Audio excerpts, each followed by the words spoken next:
ఓం శ్రీ మహాగణాధిపతయే నమః. ఓం శ్రీ గురుభ్యో నమః. ఓం నమ శివాయ. మార్కండేయ పురాణంలో దుస్సహుని పుత్రాదుల గురించి తెలుసుకుందాము. కలి భార్యయందు ఋతుకాలమున చండాలుని చూచుట వలన పుట్టిన నిర్మాష్టి యమదాసిని దుస్సహుడు వివాహమాడెను.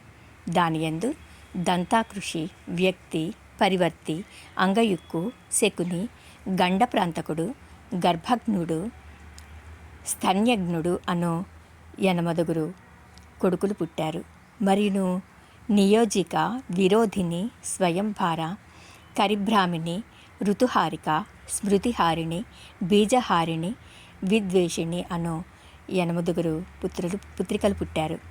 ఈ 16 దంతాకృషి అనువాడు నిద్రించెడి బాలురయందు చేరి దంతముల పళ్ళు కొరుకుట చేయుచుండును. వానికి ఆవాలు బాలురు పరుండు తావులందు తిరుగు స్థలములందు చల్లుచుండిన శాంతి పొందును. సువర్చసులను ఓషధులు చేర్చిన నీరు యందు స్నానం చేయించవలెను. వ్యక్తి అనువాడు గృహములందు నివసించి శుభము అశుభము పలుకుచుండును. గృహస్థులు పలుకు మాటలకు తదాస్తు అని పలుకును. కావున జనులు అశుభములు పలుకరాదు, శుభవాక్యములను పలుకుచుండవలను.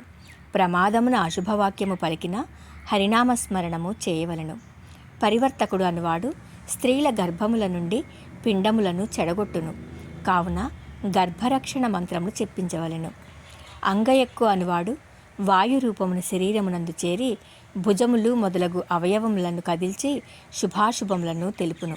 అటుల కదిలినప్పుడు గర్భల చేత తుడిచిన శాంతిని పొందును.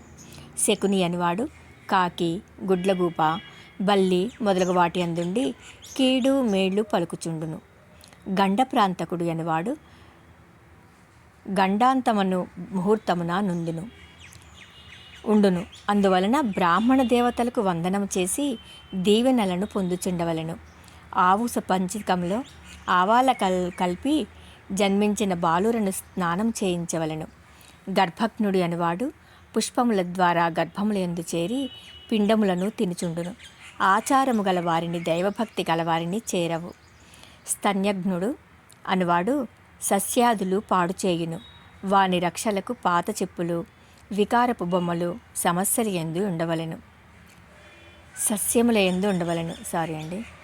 ఆడవాండ్రలో మొదటి యగు నియోజిక అనునామే పురుషుల యందు చేరి పరదార, పరద్రవ్యముల యందు ఆశ పుట్టించును. అందువలన వేద పఠనాదులు, పురాణములు చదివించవలెను.